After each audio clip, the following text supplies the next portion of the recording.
As we wrap things up, a dramatic rescue near the coast of Western Australia. Take a look at this video. Two men were saved Tuesday after their boat capsized. Water police responded to their mayday call by water and air in an attempt to save the men's lives. However, a commercial fishing vessel got there first, and they pulled the men aboard before taking them back to shore. Right place, right time. At the Brookfield Zoo in Chicago, two leopard cubs are preparing for their public debut. This behind-the-scenes footage of the cubs practicing their pouncing. Even mom gets a little startled by all of this. The two cubs are just 8 weeks old. They have their wellness exam this coming week, and the zoo says they weigh just about 6 pounds, but they've all had their shots, and the zoo says they are still mostly indoors bonding with mom. They hope to get them outside later this fall to experience their first snowfall. That'll be something to see. We'll show it to you when that happens. Thanks so much for joining us on this Wednesday, making us a part of your morning with the Fox 9 Morning News, and then for this part of the day, the 11 a.m. Mr. Marler, my little brother, and me. Up next, don't go away because Amy Hockert is up. She's got a look at what's coming up on all day right here on Fox 9. Good. Yeah, Hi there, Amy. A lot coming up. In fact, your brother Keith Marler is right here with me. Is he? We're going to keep on talking. All Day Live starts right now.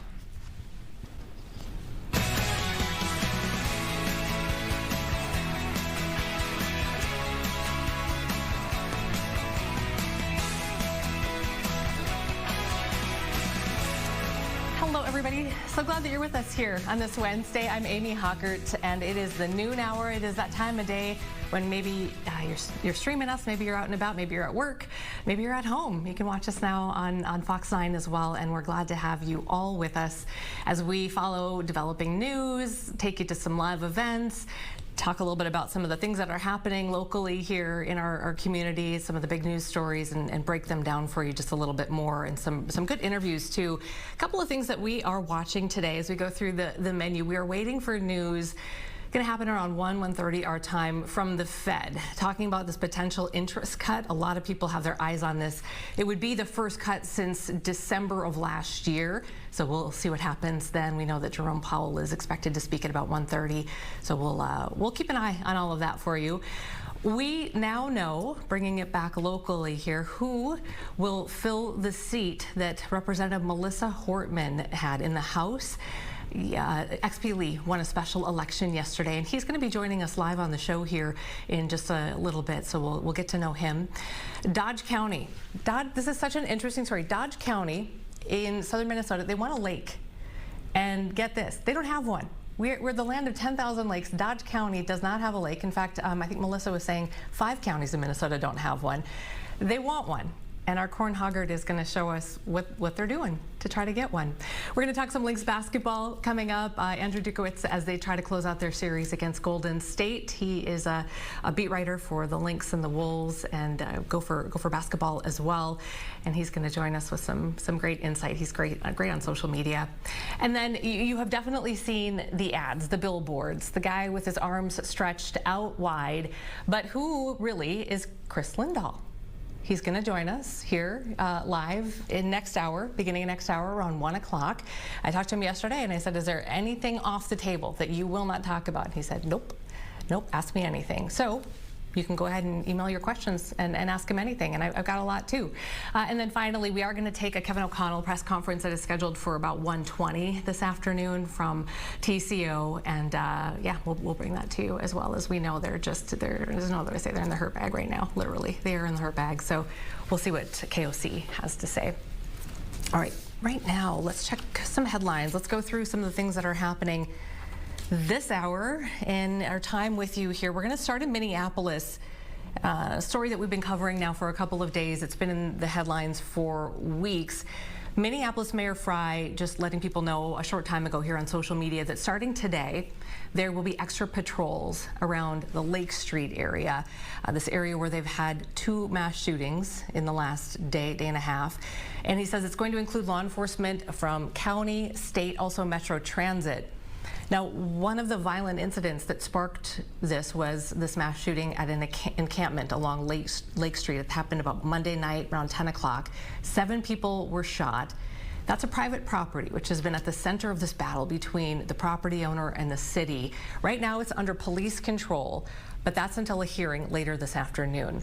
A little bit of backstory here. Mayor Frey has been trying to shut down this encampment because the city says that it's a public health nuisance. The city has fined the owner of that property. They filed a lawsuit, and the property owner, Hamudi Saburi, has allowed people basically to set up an encampment on his property. He claims that the city, specifically the mayor, he says, has not done enough to address homelessness. The city encampment, though, according to city officials yesterday, if you saw, we took a live news conference from them. They say it's not safe. The encampment is not safe. They say it's a dangerous place where drugs are sold, which has resulted and can result in more violence. So we just have a little clip of yesterday. So here's a bit of what both Sabri, the property owner, and the mayor had to say following yesterday's shootings at that encampment. Just take a listen. These encampments regularly end with tragedy, with shootings, with fires, and preventable deaths. That is why we closed them. That is why we tried to close this encampment on several occasions. All these shelters are non-working. They don't work. The system is broken. Don't you get it? The reason it's down because the people, I mean, no, it's not. The way it's going to go is let them get out of the city. Okay, so what's happening today is the city is trying to get a temporary restraining order, and the hearing on that is happening this afternoon at 4 o'clock. So we have a crew covering this today. We'll bring you more as we get it here as the afternoon goes along. But looks like 4 o'clock is the next time when we're going to get an update. Also today, there is now the second meeting scheduled for this Senate Working Group on Gun Violence Prevention. This is a group that is made up of senators from both sides of the aisle. They had their first meeting on Monday. If you watched, we told you about that. Rob Olson was there. He told us about some really emotional testimony from the parents of some of the school children from Annunciation. This is a working group that was formed ahead of this anticipated special session on gun reform that Governor Walz has said that he's going to call. So again, Rob Olson on the story today. We're going to check in with him a little bit later for an update. It was almost a 4-hour session that they had on Monday, and then they have one again today. All right, let's take you to the North Metro here really quick because we'll do some more on this in just a minute. But there is a new representative in District 34B. Of course, that's Melissa Hortman's House seat. So we now have DFLer and former Brooklyn Park City Council member XP Lee, who has defeated Republican Ruth Bittner. Lee got about 60% of the vote compared to, I believe it was like 39% for Bittner. And we know the context here is that Representative Melissa Hortman held that seat for like 2 decades, since 2005. And it means that his seat, because now it's a 67-67 tie in the House, so his seat stays with the Democrats. And that power sharing agreement that was put in place for the 2025 legislative session, if we take it all the way back to last January and February, where there was that contention and the power struggle over which party would sort of lead the House, that it stays in place. So again, currently 67-67 tie in the House. XP Lee will be joining us in about a half an hour, and we'll talk to him about some of what he's planning on doing with his time now in the state legislature. So stay tuned for that. Okay, let's see. Oh yeah, one more thing here. The Federal Reserve. A lot of people kind of, if you're in the market for maybe buying a home or car loans, things like that, this is something that people have been paying attention to because it really hasn't happened in quite some time here. But let me get to... big news expected basically from the Fed. The Fed expected to cut those interest rates for the first time this year. We're thinking in the next hour or so is when they may send out a release, or you'll start seeing it on your social media feeds. And then about 30 minutes after that is when Jerome Powell will talk about it. President Trump, we know, has repeatedly been calling for a cut. And then policymakers on the Federal Open Market Committee are looking for a cut that would lower the range to 4 to 4.25%, or what would amount to basically a cut of 25 basis points.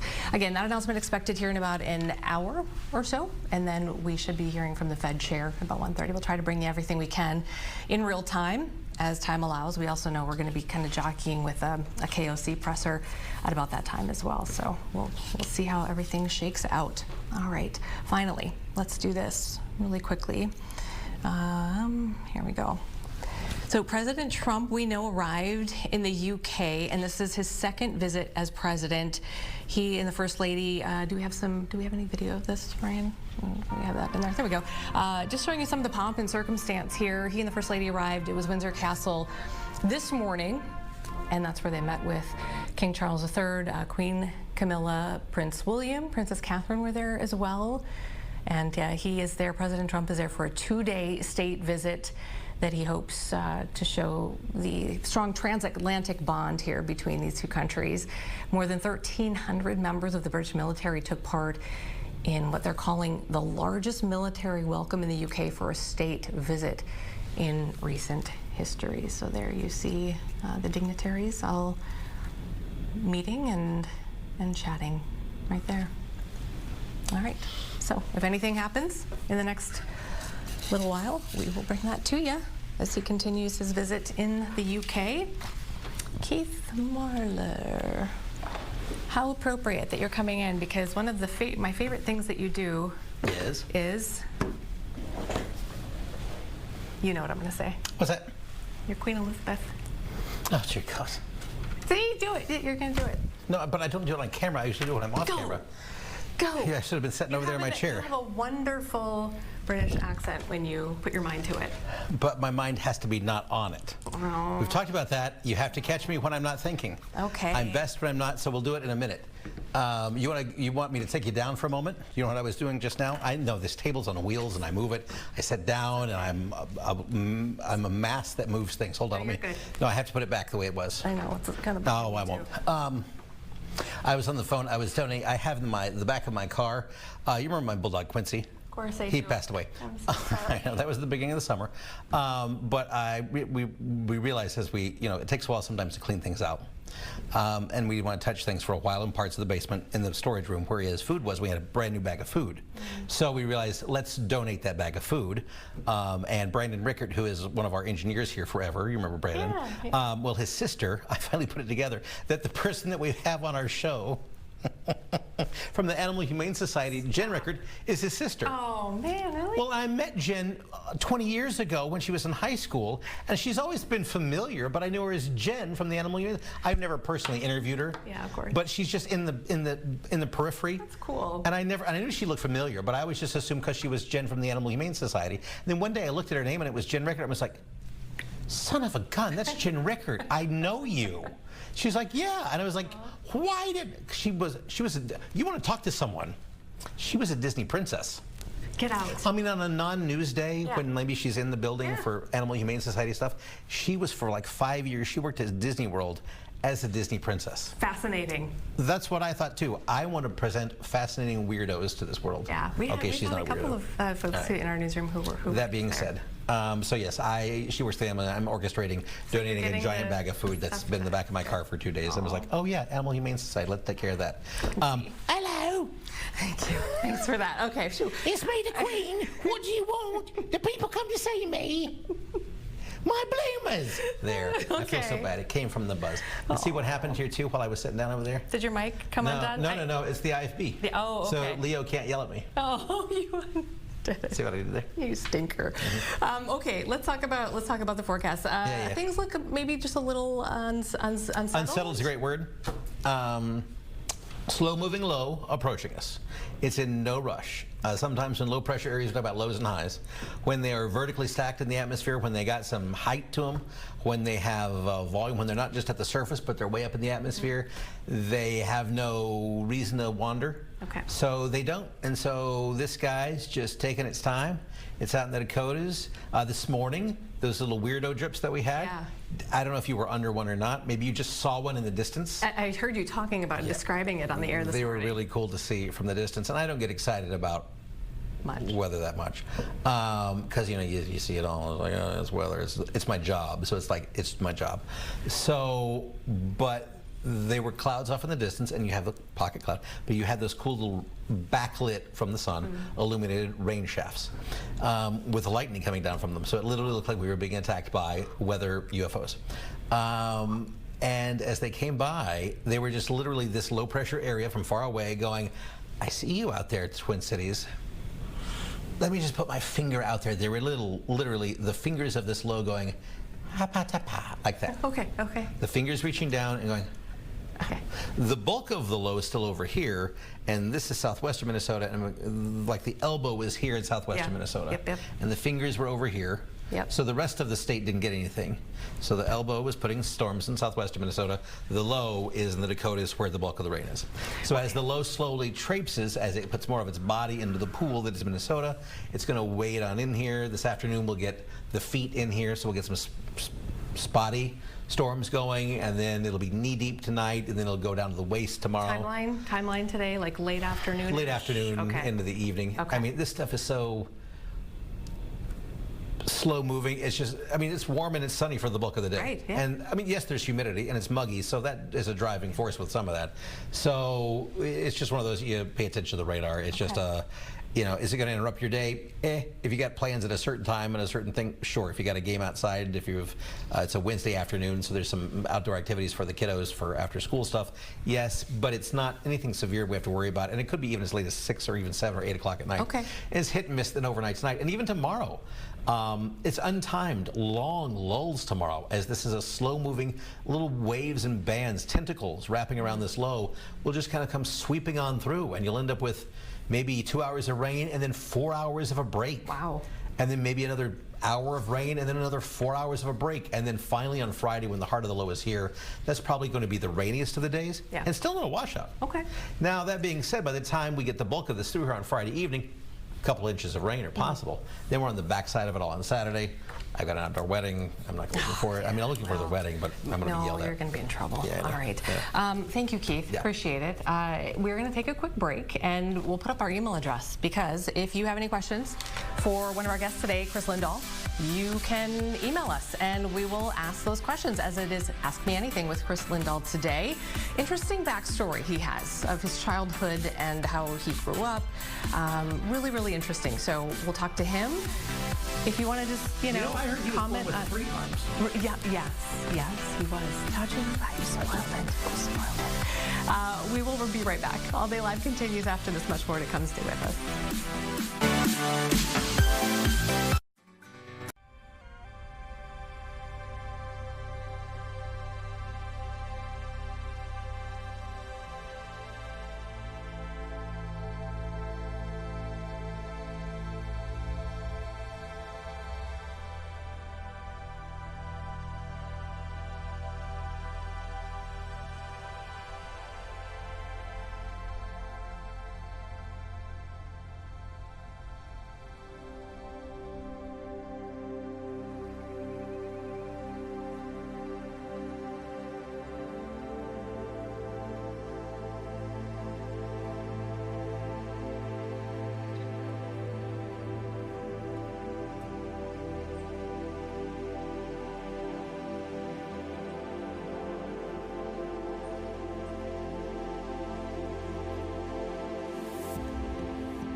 Welcome back to All Day Live.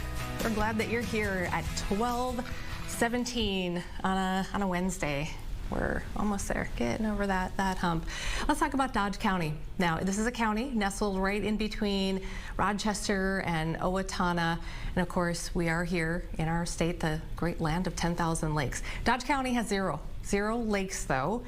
They're hoping to change that. And when we heard about this, we said, Corin Hockert needs to go down to Dodge County and and kick some things around, see what's going on. So he is there right now. All right, bring us up to speed. What's going on in Dodge County? What are they cooking up, Corin? Well, let me just first start with a sort of clarification, if I can. Yes. They technically have a lake, but I wanted to be here at the Dodge County line where you can see the lake, quote unquote, behind me right now. Not really a lake. Nobody in Dodge County calls this a lake. This is technically Rice Lake here, but there's no water here. I'm standing on dry land that is at the county line. And so, this is their lake. And that's why they want a real lake. And so what they did today was the Senate Capital Investment Committee, that is, a committee that basically decides what the state of Minnesota should do with large projects, usually borrowed money. And, this year, for example, they spent about $700 million across the state on projects that are mostly infrastructure. And the infrastructure that Dodge County wants is to buy a limestone quarry that's just about at the end of its use and then turn that into a lake with a lot of recreation. This has been done quite a bit. In fact, they may be slightly jealous of Olmsted County because Rochester has Cascade Lake that has kind of turned into a nice hot spot for people to come visit and for developers to build around. And that's kind of the model that they would use for this quarry turned into a lake. Okay. Do they, I don't know if you've had a chance to ask these questions yet, but did they see it as kind of a moneymaker for the area too? I mean, you talk about recreation. I don't know how much you'd be able to bring in there, but will there be other uses, or what are they thinking? Yeah, I mean, it was definitely something that, there's a lot of mosquitoes here, by the way, but they definitely see it as something that can attract folks. They say, people in Dodge County right now have to leave the county if they want to do any kind of boating or anything like that. So it would definitely, keep some Dodge County money here, as well as maybe attract more from surrounding areas. And that's kind of their idea. And it would also, they believe, lead to development. So more houses being built, more maybe lake houses being built that would attract folks. And so, that is a big part of why they want this. And it's only $1.5 million that they would need to help buy this property and turn this park into a massive park, including a lake. Awesome. All right. Well, we'll look forward to hearing more tonight during our newscast at 5, and I'm guessing 5 o'clock. Absolutely. Okay. Yep. All right. Now, once you said there was mosquitoes out there, I was like, go get them off the screen. Go now. Look itchy. Just explaining why I'm doing this a lot. No. Sorry, Corin. Okay. Go get in the car. Thanks for checking in. Appreciate you. All right. Yeah. Let's check some more regional headlines here as we're taking a spin around the area. So let's see. We've been talking about this. We had an interview with a columnist, actually an investigative reporter with the Fargo Inform, who was telling us about this data center, which is proposed to be in Harwood, a community just on the north edge of Fargo. Construction has started for this, what has become very controversial data center project in Harwood. The Fargo Inform reporting that crews were out yesterday breaking ground. It's a $3 billion data center, again, just north of Fargo in the city of Harwood. So the backstory here is that the Harwood City Council gave the okay for construction to begin last week. But at a city council meeting, there was a lot of pushback. I mean, a lot of pushback. Residents there were kind of holding signs up in the windows and standing room only. They say that they were not able to have a say in this. And so the city of Fargo now is actually looking at what can be done to prevent the data center from being built. I mean, we were talking about maybe annexing some land. It's getting just really interesting. And Ryan, you did you got in touch with the mayor of Harwood, I think last week or so, and he did commit to coming on and doing an interview, but I know he's been, I think, out of the country recently, right? Okay, yep. Out of the country. Okay, yeah. so we're hoping to circle back with him maybe next week. Okay. That was part of because the city council pushed ahead with this, but yet he appeared at that meeting via video conference because he was out of the country. Yeah. So, that's kind of where we stand. Okay. Well, we'll see. We'll hopefully talk to the mayor soon as well. But the journalist who's been covering this, April Baumgarten, she's been doing a great job of covering it. If you want to read more about it, the Fargo Inform has some really great coverage on that. Okay, let's go. Well, we're going to go back to Rochester. We were just in Dodge County down there. So Rochester, where the very careful demolition is underway at this parking ramp. The Rochester Post-Bulletin has this one. 90% of that 10-story parking ramp is actually going to be recycled. There's a Rochester-based company that's recycling 250,000 pounds of glass from that site, and the parking ramp is being taken down to make way for some construction of some of the Mayo Clinics. The Gonda building is just part of that massive plan to redo the Mayo's Rochester campus. So that parking ramp right there is the one we're talking about there. So that's interesting, 90% of it, including mostly glass. And let's see, let's go to Eau Claire. Oh, can't forget about our friends in Wisconsin. I was just thinking about that on my way into work today, Ryan. I was thinking we need to. I always get, it's not my first thought because we're so, you know, we're from here and this is where we live, but we appreciate our Wisconsin viewers. So we're going to take you to Eau Claire now. Plan to consolidate several elementary schools is apparently not going over very well there. The story is from the Leader-Telegram, and they say that residents learned last week about a plan to consolidate 3 of the schools, so it's Longfellow, Roosevelt, and Flynn, to address a problem that a lot of districts have, which is a decline in enrollment. In fact, they say elementary enrollment is down 8.4% over the past 10 years. Now, the district is considering a couple of plans where at least one of the schools is closed and then the others are repurposed. So that is kind of a big talker in Eau Claire right now. People watching that closely, especially those who have who live in those areas and would be affected. Ryan. Hi, Amy. I heard my name. I have my microphone on now. Now you do. It's okay. Yeah, yeah. I think we heard you earlier, but yeah, we were just talking about getting the mayor on. He was out of the country, and yep. And then we're stopping by Eau Claire. Like, yes. Yeah. Getting there. I've never actually spent time in Eau Claire. Only driving through on the way to you know. It's great. Madison or Chicago or the Wisconsin Dells. Don't sleep on Eau Claire. I mean, you really. I'm not sleeping. Yeah, I mean, just stop one of these times. You know, go check it out. One of my really good friends lives there, and so yeah, it's a beautiful spot. And are you talking about our editor? I'm not. In addition to our lovely editor, who we appreciate so much, Rob, who lives there, he keeps us plugged in Eau Claire. I mean, he'll come and talk to us and tell us kind of the word on the street. You know. Do you want to know something? Yeah. One time I was driving back from Chicago with my cousin, and his car broke down, and we were stuck in Eau Claire, and I had to be at work the next day. So I called our friend Rob to see if he would give me a ride.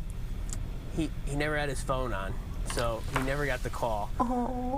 And he also works very early hours too, so there's and we were stuck kind of later at night, so. That was good thinking though, on your part. I was like, there's one person I know in Eau Claire who can certainly give me a ride into work. So it didn't happen though. I had to rent a car at the Eau Claire airport and then come home. Oh, yeah. Well, so that's a fun story. I guess I have been there. You have, yes, you have. Yes. Yeah. No. Go on better terms, better circumstances, and go check it out. It's really pretty. And you know what? They had that festival there, that music festival, which I'm spacing on the name of it, with Bon Iver. Oh yeah. It was his festival. Yes. Hold on. I know. Yeah, it might be. Rob's probably screaming at his TV I'm now right remembering now. that I now have been there. You know what? I just remembered. I lived there for 5 years. Wait, were you born there? I was born there. The Blue Ox Music Festival. That looks like that's the biggest one. We'll find. Yeah, it's definitely Bon Iver because he's from that area. I don't know if that's the one, the forest. It doesn't say him. It doesn't. Do we have time for my Bon Iver story or not? Yes. Okay. So I was at it was a Wolves game or a Lynx game last year, and they have the cam up on the jumbotron, and they go down and they show you who's who in the crowd, and they showed this guy, and the lower third said like Justin. What's his last name? Yeah. It's I was trying to think of that too. Well, anyway, it had his name. Yeah. And I was so confused, and I was like, who am I supposed to know? And like the crowd was going wild, and I was like, yeah. And Justin Vernon. Thank you. I was going to say Verlander, and I was like, that's not right. I know that's not right. But yeah, and then I was doing the Googles. I was like, oh yeah, of course I knew that was Bon Iver. So very cool. He's really involved with the Lynx organization. They are very, very tight. He's been a huge Lynx fan for a really long time and does a lot of good things with them in the community. So. And if you're new to the show, this is kind of what it is. We go down these holes all of a sudden we just make connections. He did a song with Taylor Swift, so now we can start talking about Taylor Swift. It opens up a lot of things. What's the name And of that it all song, started Ryan? with Eau Claire. What's the name of that song? I don't know. I know you know it, though, because one time I said something a couple of years ago, and you said, I think I've seen this film before. And I didn't like is that the ending. the song? Exile. Yeah. Thank you. Good one. Thank Good, Google. Ryan. Thank Google. Bonus points for that. Okay. All right. we better take a break. Let's take a and break. get out of Hey, here. but we are going to talk links when we come back. Yep. Because Andrew is so good on social media. I've never met him in person or met him. But I'm really excited to talk to Andrew about the links when we come back. He's a beat reporter, and he does a great job. Oh, here's some Zen for you. We'll be right back.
All right, welcome back. The Minnesota Lynx out on the West Coast tonight, trying to eliminate Golden State, those Valkyries from the playoffs. The Lynx are ahead in the series, 1-0. It is a 3-game series. Joining me now is Andrew Dukowitz. He covers the Timberwolves, Lynx, and Gophers women's basketball for Zone Coverage. And man, thanks for joining us, Andrew. It's really nice to meet you.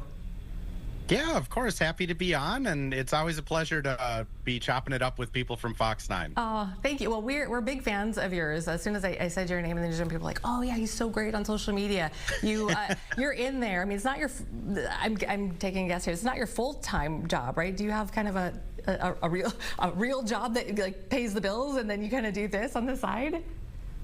Yeah, my full-time job, or my day job as I call it, is I'm a RN, so I serve the upper metro area. I do home wound care for the most part. So I do that during the day, and thankfully my job is supportive of this kind of side venture. Yeah. So I get to go to practice in between patients and then cover games at nights. And you're there. I mean, I see your stuff in the locker or in the press conferences afterwards. You're there, like you said, during practices. I mean, it's a big commitment to really kind of go all in and give people the coverage that they want.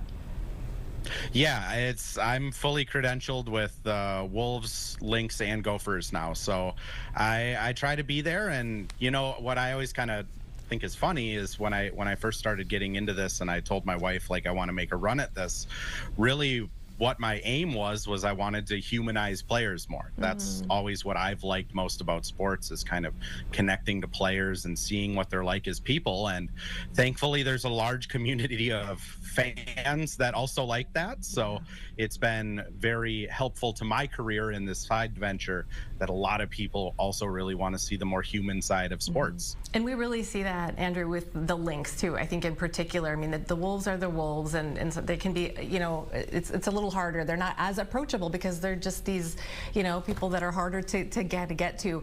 The Lynx, though, it feels like they've built part of their brand on just being, you know, approachable and real. And now in the last few years, people are really starting to see and engage with and become super fans of these players. So tell me a little bit about covering this team this year and what that's been like, and some of your kind of favorite, you know, moments of humanizing some of these players. Yeah, I think my favorite part of just covering this team this year is I feel like Cheryl Reeve, we've kind of gotten a different view of her. One of my favorite moments was asking if she would dye her hair pink, which without missing a beat, she said that she is dyeing it pink if they win a championship. So we will have a pink-haired Cheryl Reeve at a parade if they win it. I mean, this team is also just full of normal people. I mean, Courtney Williams and Natisha Heidemann started a Stud Buds live stream over on Twitch, just like you and your college roommate might have wanted to start a live stream. And they just hang out, they talk, they have normal conversations, they have fun, they have guests on that are just their friends. I mean, you look further down the lineup, Alana Smith is currently in grad school for psychology. Nafisa Colliers and Masha Kluindakova are both mothers. There's just so many different like personalities on this team that even if you're not a WNBA fan or a Lynx fan, there's someone that you'll relate to, whether it's being a parent, being in school, hanging out with your friends, being funny. Kayla McBride has also talked a lot about like the mental health journey. So if you've had to go through that personally, you can kind of gravitate towards her. So it's just really powerful how vulnerable they are with their fans, because it takes a lot to do that. It really does. You brought up Nafisa Collier, and somebody who I think if you don't follow a lot, or even if you do, you realize she's very kind of even keeled, doesn't get too high, doesn't get too low personality wise. I originally thought we could talk a little bit more about her, but really we need to talk about what's happened here with the MVP vote. Can you make it make sense to me, Andrew? Tell folks what happened and how that happened. Yeah, I can try to. I tried my best to put it into writing a couple weeks ago of just the case for and against Nafisa Collier. And unfortunately, if you're looking at Fee, she has put together one of the most historic seasons in the history of not just WNBA, but basketball. She's one of 6 players in the history of basketball to score 20 points, shooting 50% from the field, 40% from 3, and 90% from free throw. And oh, by the way, she's last year's reigning defensive player of the year. So she's kind of this perfect package of basketball. However, she missed 11 out of the team's 44 games this year. And in the WNBA, there's a lot of weight put on games played. Availability is the best ability, is the old cliche. And a lot of the voters for this award are looking at Asia Wilson, who I believe has only missed 6 games, Alyssa Thomas, who has only missed 5 games, who have put together equally pretty historic seasons, maybe not to the level of Fee, but that availability is being weighted a certain way.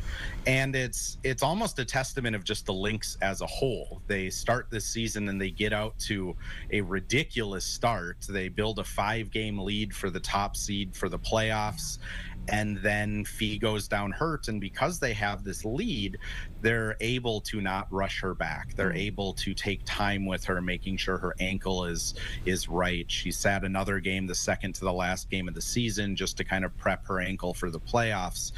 And it's almost like the team and Fee as a whole looked at it of, we would rather win a championship than force Fee to play injured to win an individual award. I gotcha. we don't want to look too far past the Valkyries because you never want to, underestimate any teams. It's at best of 3. The Lynx are up 1-0. They're in Golden State tonight, and if a game 3 is needed, they'll be back home on Friday. They have home court advantage the entire series, which is fantastic. So, but let's just say they get past the Valkyries. Who scares you in this playoff picture here that the Lynx might come up across? Yeah, I agree with you. We can't look past the Valkyries, but they're an expansion team in the first year of their team's history. It's just, it will probably end the way everyone thinks it will. Really, it's interesting because the Lynx through the regular season had been such a dominant team. They're first in offense, first in defense, first in net rating, historic shooting performances, best 3-point shooting team in the league. I can kind of go on and on. So there is this gap between the Lynx are the best team and then everyone else. They wrapped up the 1 seed with about 2 weeks left in the season as kind of evidence of that. But there are teams out there like Atlanta who has Brittany Griner. They shoot a lot of threes and get a lot of offensive rebounds. Their size might give the Lynx troubles. The other team that's out there, the Las Vegas Aces, 3-time MVP Asia Wilson. They also have a slew of Olympians on their team. Certainly could make things difficult for the Lynx moving forward as well. But the fun part about the playoffs is we can kind of guess and speculate all we want, but we'll eventually get answers to all those questions. We'll eventually see if anyone is able to give them any kind of trouble on their path. Real quick, Andrew, with a couple seconds we have left, do you think this is the year for the Lynx to win it all? Yeah. I mean, writing about it all year, just statistically, everything checks the boxes. And then you talk to the players, and they are not happy in the least that they were the record-winning team in the league this year. That means nothing to them. They want that championship. All right. Andrew, thank you so much. Where can people find your work? Yeah, my written work is always on Zone Coverage. I'm pretty easy to follow on social media. It's ADukeMN, ADUKEMN. And then I am a member of the Hitting the Hardwood podcast kind of foundation that we've made. So I live stream immediately after press conferences and player interviews are done, usually from the lovely basement of Target Center. I live stream little post-game feeds for fans to come in, interact, and have some fun after games. That's really cool. Well, thanks for spending some time with us today. Would love to check in with you again as the series goes on. Thanks, Andrew. Of course. It was a pleasure. Thank you. Take care. Okay, Ryan, you want to break, or we want to roll into our next segment here? What do you think? Hi, Amy. Hi. Hey. Hi. We're going to wait for our next guest. As we've said, XP Lee, who won the special election yesterday, taking over the seat that was filled that Melissa Hortman had since 2005. So waiting on him. Okay. So we'll give him a couple minutes here. Lynx tonight. Yep. Late tonight, right, Amy? Yeah, it's going to be on the, I should have asked Andrew about that. Hold on, I got it right here. It's West like Coast, so it's probably, 9 o'clock start. Yeah, we talked about the venue change. Yeah. They're not at the Chase Center. They're playing at the home of the San Jose Sharks because there's a tennis tournament going on at Chase Center. Okay, sounds good. So Twins tonight at 6:40 as well. Hey, did you watch last night, the Twins? I didn't. Come on now. I didn't. Well, they blew them out the first game, right? They shut them out. And then this was game 2? They were down 10-1. And the Yankees. In what inning? I think in like the 4th inning. They were down 10-1. The Yankees had scored in like the first 4 innings. So down by 9 runs. They ended up, the Yankees, winning 10-9. Oh. If they would have come back, they said on the broadcast last night, Corey Provis, that it would have been the biggest comeback in team history. I think right now it stands at 7, I think they said. And remember, we know who's on this team, right? Yeah. I mean, it's like Byron Buxton, Pablo Lopez, and then like the best of the St. Paul Saints. You know what? It's so good to see that they have some fight in them and that they're just, they're going to go down swinging. No pun intended. Well, you'll watch tonight, maybe. You could watch the Twins and then the Lynx. Yeah, maybe I can do that. I might spend some time with my family too. Well, it's my husband's birthday today. Happy birthday, husband. Yeah, happy birthday. Happy birthday. Yeah, and so my sister-in-law is making pho. She is Vietnamese and she makes the best food. Well, that is probably better than a twin skin. You'll get that out of the way, not out of the way, but then. Yeah, maybe we'll have it on in the background while we're eating our soup. That'll be great. Let's take that break here. Let's do it. And we'll come back with more. Okay, a lot more here on All Day Live. Thanks, Ryan. We'll see you in a minute.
And welcome back.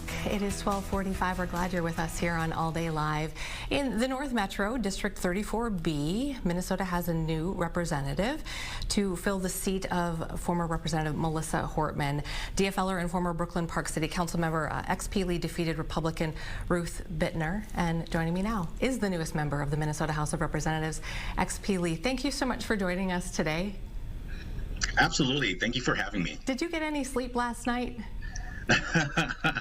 A little bit, but definitely had to put baby to sleep as well. Oh my goodness, yeah. So, well, it's going to be a wild ride, right? I mean, this is just, you're just jumping in here. What made you want to jump into, politics? Is this something you wanted to do for a long time, or something spurred a spark in you? Yeah, I think I come from a nonprofit experience, so. A lot of folks just started telling me, hey, you'd make a great elected official, because really, I think that what they saw was my strong passion for community building.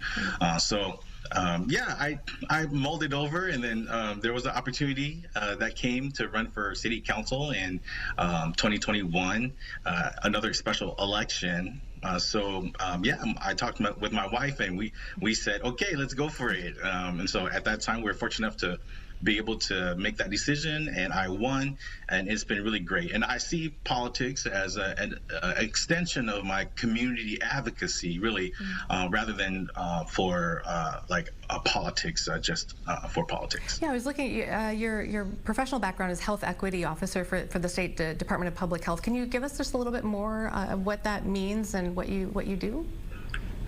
Well, yeah, that was actually my previous position, health equity strategist with the Health Equity Bureau at MDH. I'm actually now a communications and learning planner with our healthcare homes certification program, which allows me to really work to improve primary care clinics, service delivery, and community engagement across the state. But that opportunity has really allowed me to really get to know the administrative side of the state. And I will mention a shout out to all of my COVID community coordinators, because I started with MDH during the pandemic in 2021 as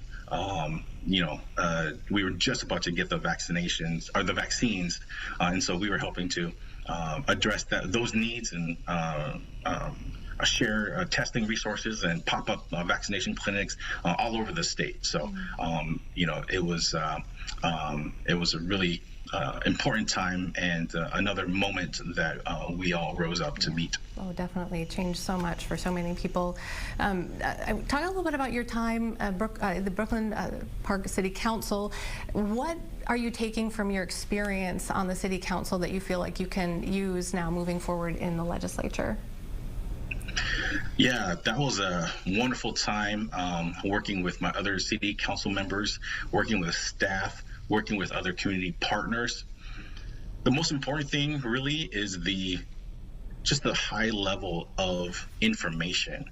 Of course, all the budget numbers, you get all those reports, all the complaints, but also compliments. All the feedback, all the insights that residents are willing to share and send you. You have to, absorb all that. Yeah. There's a lot of insight in terms of working with different levels of government, right? From school board members to city council to Hennepin County, and so county commissioners, to the Met Council, to the state legislature, and even some national, federal folks and projects as well. So I definitely have learned a lot, and will take all of that experience with me to the Capitol. Yeah, and as you, some of our viewers may not know, this is a seat that was held by Representative Melissa Hortman for 2 decades. I know that you knew her. What will you carry over from her work and legacy as you move into the legislature now?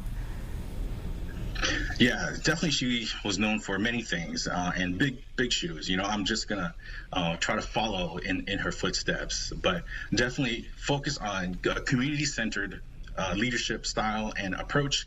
I'm a very relational person anyway, so relationships and having one-on-one conversations means a lot to me. I love getting to know people and their stories.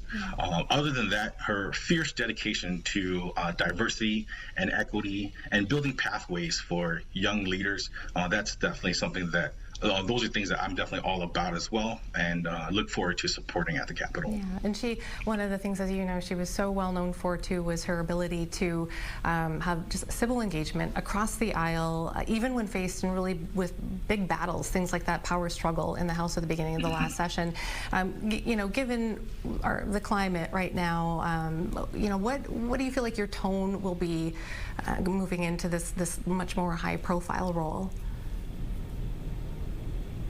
Yeah, I have a lot to learn.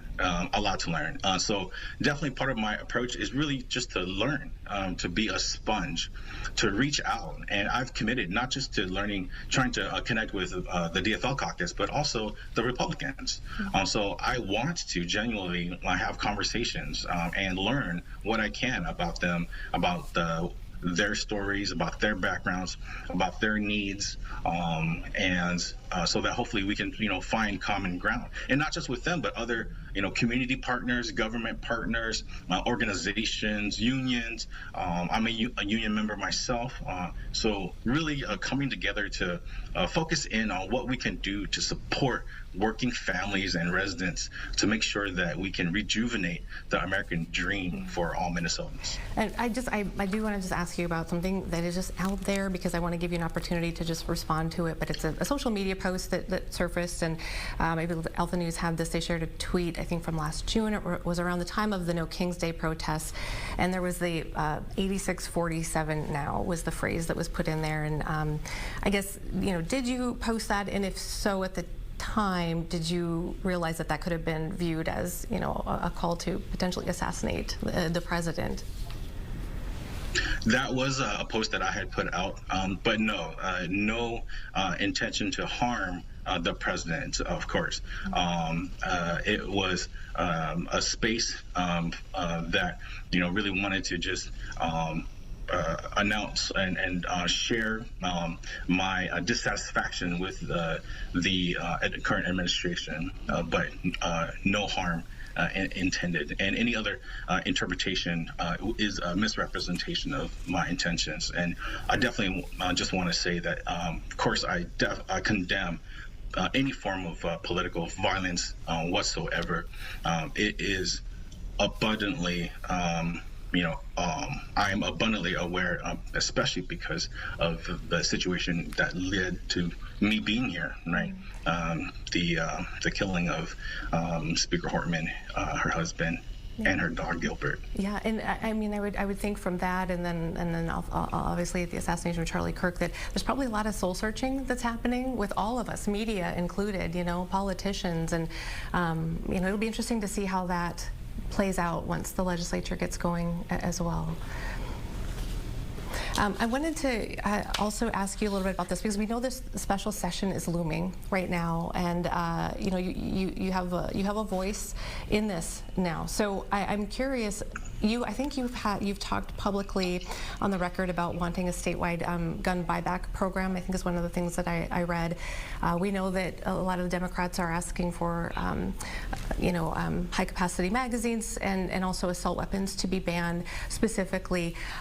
I'm curious how far you feel like you're willing to compromise in order to just move something forward.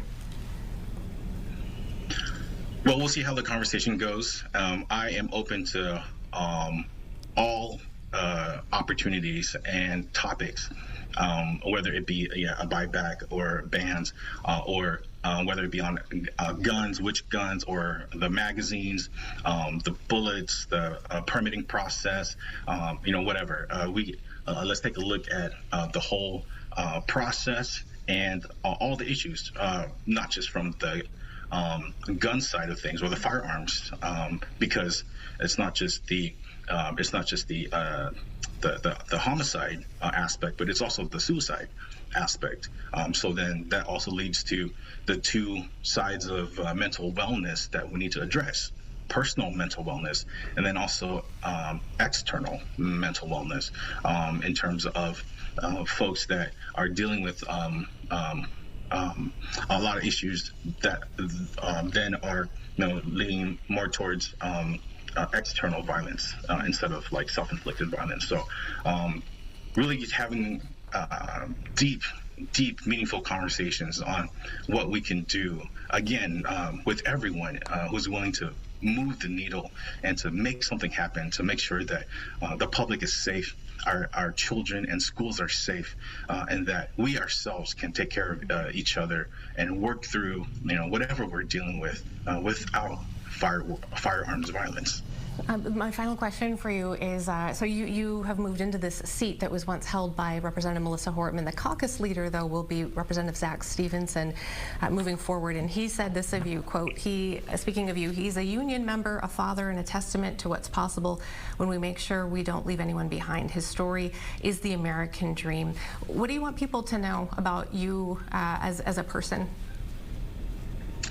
Yeah, that's so true. I shared last night at our watch party that my aunt, when I was born in Nong Khai refugee camp, there's a photo of her holding me. She was just a teenager, and I was about the same age as my son now, maybe seven months.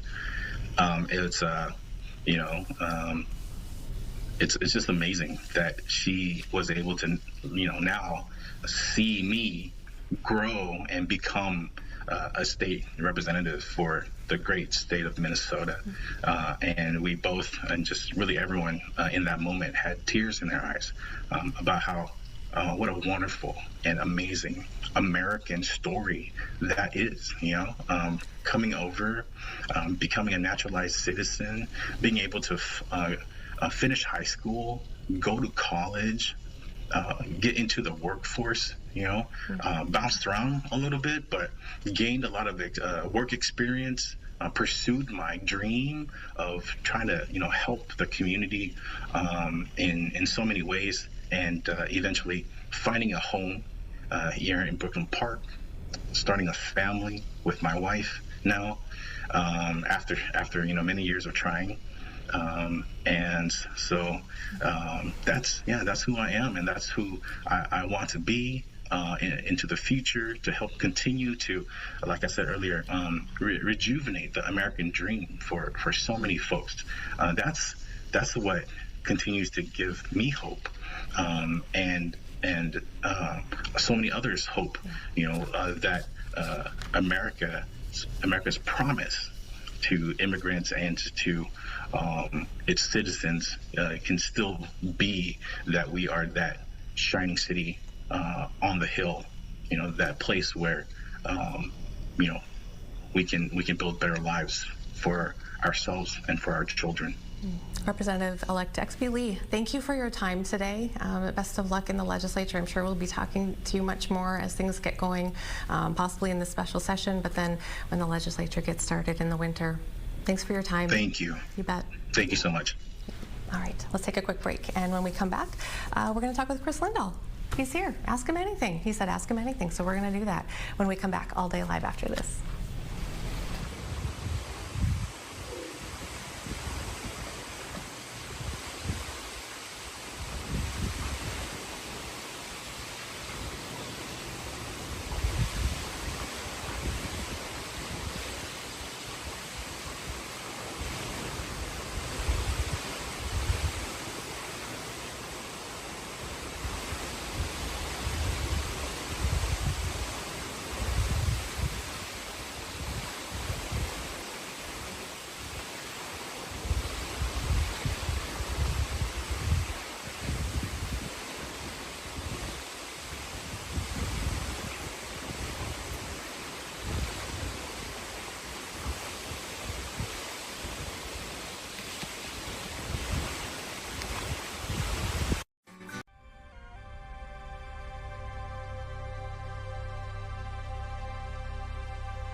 Well, hello, everybody. Welcome back. 1:02 is the time. And look who's here. It's Kris Lindahl.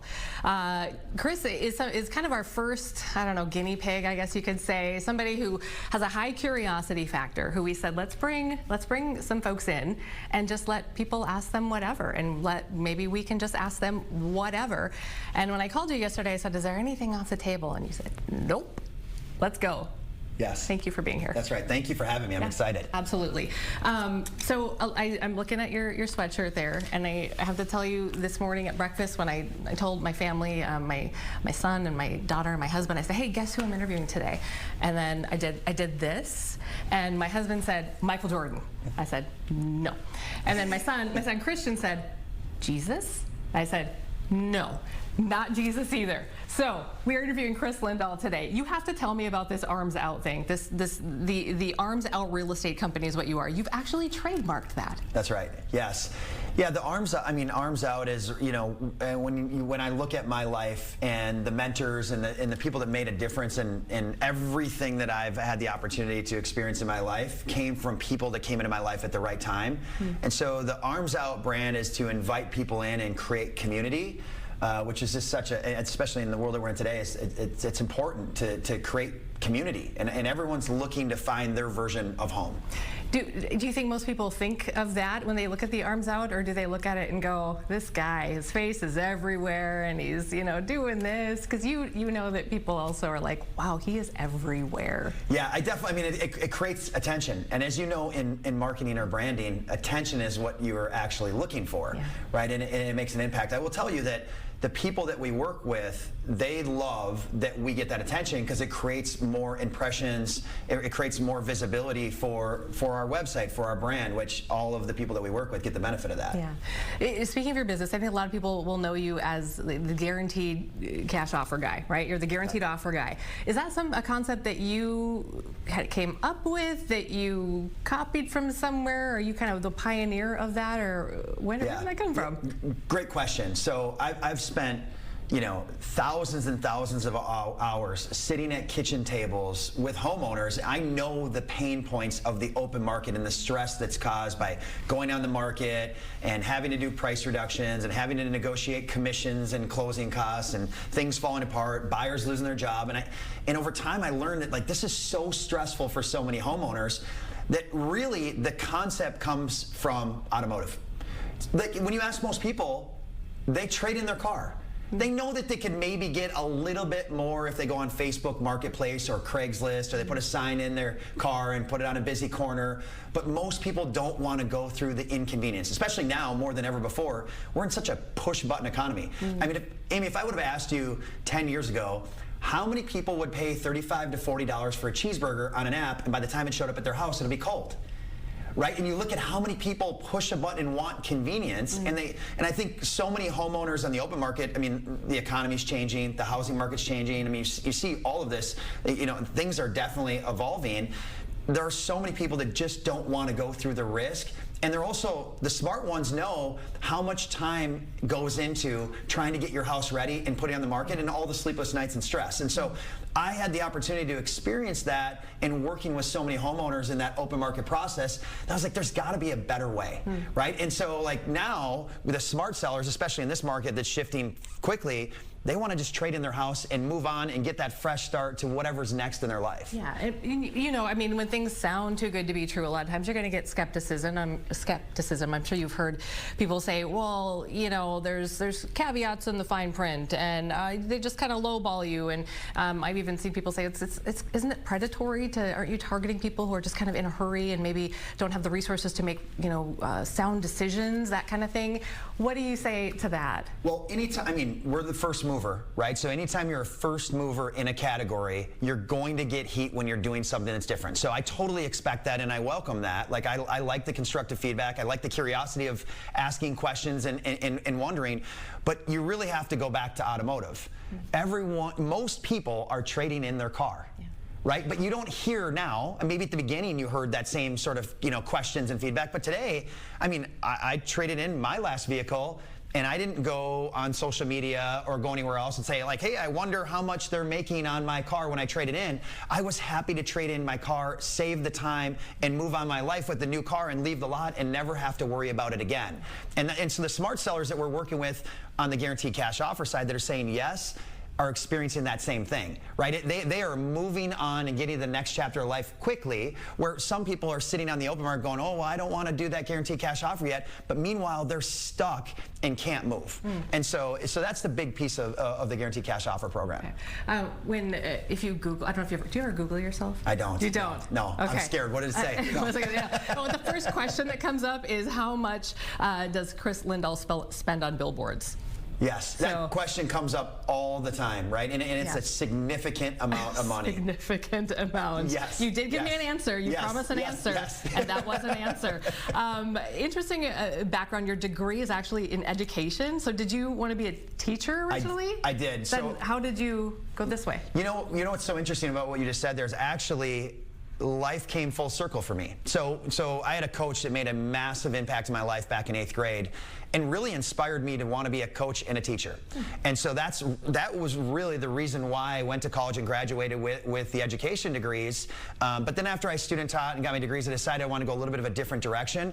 But full circle now, my entire day is educating homeowners, is educating home buyers, and is educating the agents inside of our company just like a teacher would. And so the skills that I picked up along the way and the things that I learned is exactly what I'm doing. I'm still a teacher at heart. I absolutely love doing anything I possibly can to make a positive impact in the lives of others. At what point did you stop going out into the field and actually sell homes? And how long have you kind of been, or do you still once in a while go out? That's a great question. So I don't go out in the field anymore, but I will tell you, no one that we work with will want me doing that. There are other skills that I'm far better at, and there are some that I'm average at, just like any human being. I'm not here today to say, hey, I'm the greatest of all time, or I'm great at everything. There's a lot of things that I will fall short on, but there's others that I will do really well at. And so inside our organization, we really focus on having people in their genius, right? The areas where they are best used. And it's the same thing for me. Like there are certain parts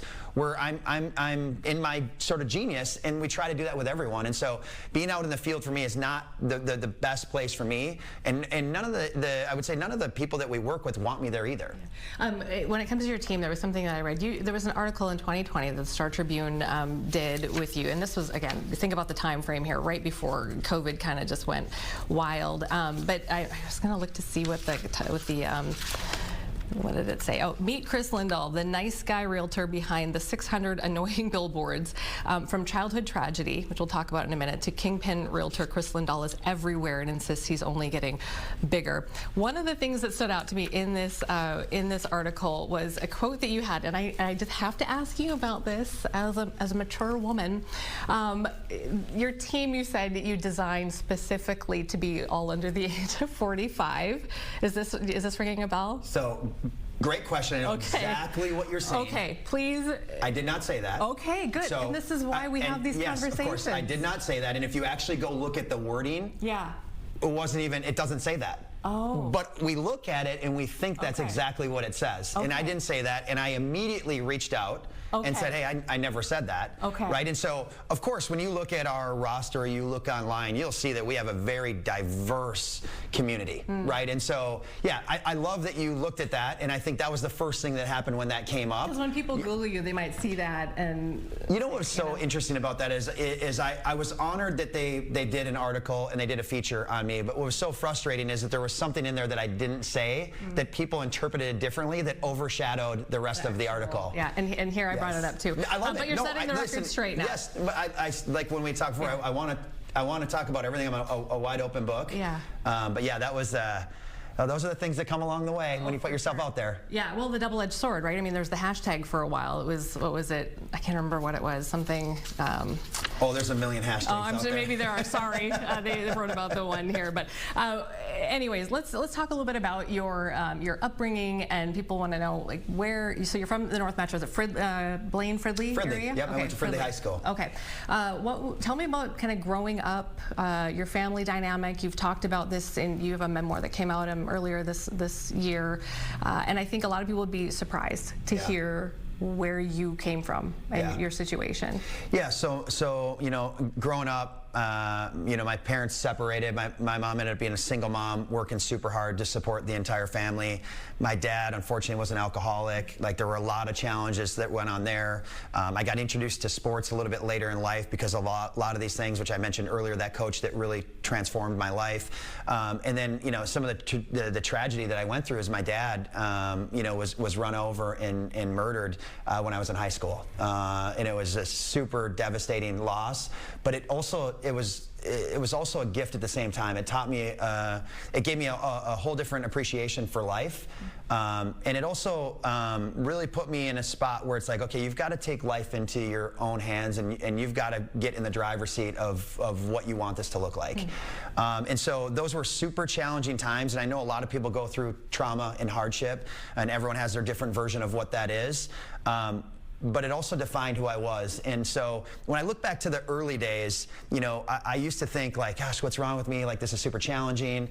You know, some of the things that I went through. And then as I've more matured and got older, I realized, like, my dad being an alcoholic and showing up at home, not sure exactly what version of him you were going to get, it developed my intuition to a really high level. And so the gift, one of the biggest gifts I got from that is how intuitive I am. And so you hear a lot of conversations from, you know, behavioral science and psychologists around intuition and intuitiveness and stuff. And I will tell you, like, that is the best gift that I could have ever received from my dad. And it might sound interesting to anyone that's listening, that's like, wow, like, he lost his father in high school, and his dad was an alcoholic, and all this, and now he's sort of looking at it from a positive perspective. I think I would say those are some of the positives. I think one other highlight is he left me a letter before he passed away. He was in the National Guard, and we weren't sure if he was going to make it through deployment, so he wrote a letter for each, myself and each sibling individually for us. And I have that letter framed in my house, and I have it actually in my Arms Out book, which you had mentioned. And it just changed my life. Like, it changed my life to read that, and I just remember, like, you know, when I first received that letter, I remember just like crying and not being able to like even process it. I gave it to my mom, and I said, I just can't take this right now. And so when I graduated college and I started getting a little further in life, you know, I took it back and I got it framed, and now I have it in my house. I actually saw it this morning when I was getting ready. I look at it every single day. It's just a reminder of, like, you know, I mean, life's precious, as we know. Like, and I think that, you know, there's these reminders that come through life, and that happened to be one for me that made a big difference. And you have a family? I do. Yes. Child, children? Yes, I do. Yeah. So I love to call people by first initial, like I always have. So I've got V, who is you know, just in high school, and I've got little G, who is in college, and then I've got my fiance G. Wow. So I've got the three of them. I call them all by their initials. I always do. Anyone that knows me, either by first initial or, you know, first and last initial. And I've got some amazing women in my life that have made me such a better person and a better leader. And it's just an honor to have them in my corner. We just have another minute or two left here, but do you ever get time off? Do you ever get to do anything other than work? Because I think people must think you probably work all the time. Yeah, I love to fish. Oh. Like, I absolutely love to fish. Born and raised in Minnesota. It actually takes me back to, you know, the John boat that had, you know, water leaking in because we didn't have a lot of resources. I remember the bucket where I had to throw water out just so it didn't sink, and just being by myself. And I think growing up with the challenges that I went through, just going out and enjoying nature and getting that, you know, the fresh air and the clarity was so special for me. Like, so I love to fish. I play pickleball as well. So yeah, anything sports. I grew up playing sports, so I love going to sporting events as well, and of course spending time with the family too. Yeah. I didn't get to about 40 of the questions I had in here, so perhaps to be continued. But we really appreciate you coming in and just kind of being willing to just answer whatever. It was really nice to meet you. Thank you so much. Appreciate your time very much. We're going to take a quick break, and we'll be back after this. All Day Live continues. Thank you, Kris. Thank you. Well, we're out of the tropics. We got that going for us, but still warm and a little bit humid for the day today. We've picked up a couple little pocket drip drops over the course of the morning. Technically, can we use the term thunder sprinkles? Thunder showers this morning. Very, very, very localized, hyper-localized almost in parts of the morning hours. We picked up a 1/4 inch in New Brighton, 1/4 inch in White Bear Lake, about 1/3 of an inch in Scandia. And that was it. Those are the only official reporting stations in the metro that saw some of that activity from the morning. In southwestern Minnesota, picking up anything from a 1/4 inch to almost 3/4 of an inch, again in isolated locations, but those at least a little bit more widespread. Blue sky, sunshine, 85 degrees for a high today. Warm, not as tropical, a little humid though. Our early morning random drips turning into more evolved, legitimate spotty thunderstorms this afternoon. But today's the day when our slow-moving low kind of puts its toe in the water across the state. The activity towards southwestern Minnesota this morning, again, spreads through the state slowly. And we see activity toward the evening and especially the late evening and the overnight spread across the area as the slow-moving low just spreads its wings. And there's plenty of lulls here tonight and tomorrow, plenty of breaks, more clouds and cooler tomorrow. Plenty of off and on, more off than on, showers and storms into the day on Thursday. And then as it continues to just kind of slowly spread, more of a rain shower through the day on Friday as temperatures, again, continue to cool into the mid-70s on Friday. So for today, again, we've seen a couple of popcorn drips here and there this morning. Then we have a better chance over the course of the afternoon. High in the 80s. This afternoon, we're pretty much already there. 85 degrees, sunshine with a couple of popcorn rumbles popping. Hello. We say 79 tonight, showers and storms into the day tomorrow, 79 tomorrow, excuse me, and then off and on showers and rain on Friday at 74. Back to the mid-70s Saturday, partly sunny sky, a random drip possible on the backside of this area of low pressure. Looking okay, mid to upper 70s. It's above average Sunday into Monday, our first day of fall, and then staying quiet, mid-70s into the middle days of next week. Fox 9 All Day Live continues. We're back after the break.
And welcome back to All Day Live. Ryan is here now as we are waiting for a press. We call him a presser, a little media availability in Eagan, right? Correct. We're expected to hear from Vikings Coach Kevin O'Connell here anytime now. Obviously lots of things going on. The J.J. McCarthy injury that has triggered another quarterback to be signed. We also have Aaron Jones who is hurt, so we're bringing in another running back, so we're expecting that's here soon. Okay, sounds good. Well, you got your eyes on that. I'm just going to let people know about the Fed Reserve. We talked about this at 1 o'clock. They were going to make a decision, and they sure did. So they've dropped the interest rates now by a 1/4 percentage point, 0.25. The first cut this year, and so the target rate for the main lending rate is now 4% to 4 1/4, 4.25. So that's the target rate. And it looks like they also in that same announcement indicated that they expect 2 more 1/4 point rate cuts this year. So Jerome Powell, Federal Reserve Chair, I think is going to be speaking here a short time from now.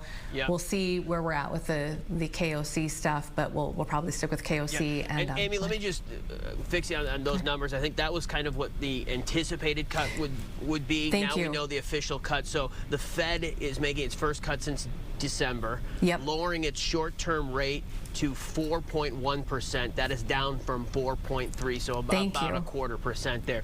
That's the official one. I think there was a lot of speculation in previous reporting on what the Fed would do, but that is what they do. Thank you.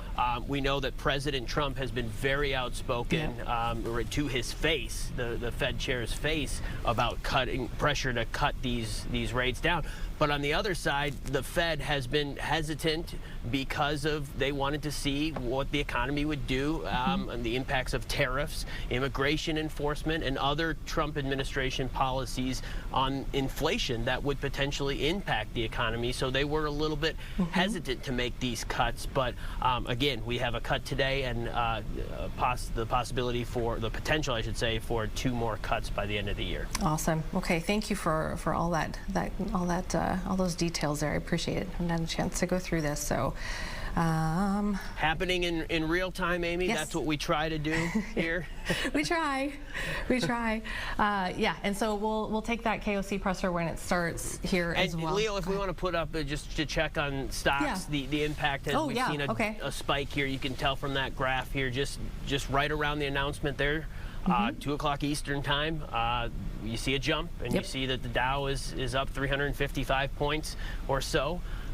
So, you know, news that investors like to hear. Yeah, Welcome. And tomorrow, actually, we have Jason Brown on. He's a regular guest of ours he has a really good way of kind of dumbing these things down for people like me. So he'll be on tomorrow to talk a little bit about the effect on the stock market and you know, the interest rates and all of that good stuff. That is his wheelhouse. So we have him booked for tomorrow. So that'll be good. That'll be excellent. Good. We like Jason. He does have a very good. He'll do a lot better job of explaining it than You did I great. will. You did great, Ryan. Let's see here. Okay. Still waiting on KOC here. While we're doing that, do we want to? Let's see. Let me go through here because I suppose I could go back and just remind folks about a couple things. Just let me know, Ryan, when I need to zip it here. But otherwise, I can go through a couple of other headlines, things that we are following today. We know that the second scheduled meeting for this Senate working group is happening today. There was one on Monday. It was about 4 hours long. There's one today. And essentially, it's a group of senators from both sides of the aisle, state senators from both sides of the aisle. And they are trying to put together a framework that they will present to the governor, who has called for a special session around gun control, and we'll continue in a minute. Here's KOC. Let's just listen. I'm not going to go through some of the roster moves. I know we've kind of posted those, announced those, but really it's a very important day for us preparation-wise, getting back on the grass, and we got to go to work. We got a lot of things that either need to be more consistent or flat out improved upon, and that's top to bottom. So looking forward to getting a chance to do that.